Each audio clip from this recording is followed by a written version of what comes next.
Hamster Kombat mini game cube puzzle. Make sure you watch the video 2-3 times before you practice, and you're going to get it. So let's get started. Move the green candle to the left, then the red candle upward.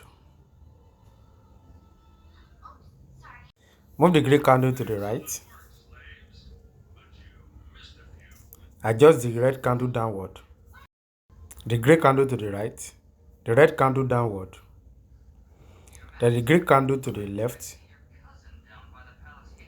the key to the left, the red candle upward, the green candle to the left. Then move the red candle downward.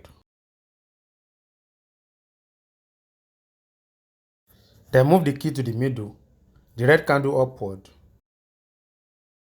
the green candle to the left, the red candle downward, the red candle upward. You slide the key, boom, you get it. Watch the video 2-3 times before you practice. Make sure you like, subscribe to the channel, and more importantly, make sure you use the link in the description of this video to join our Telegram channel.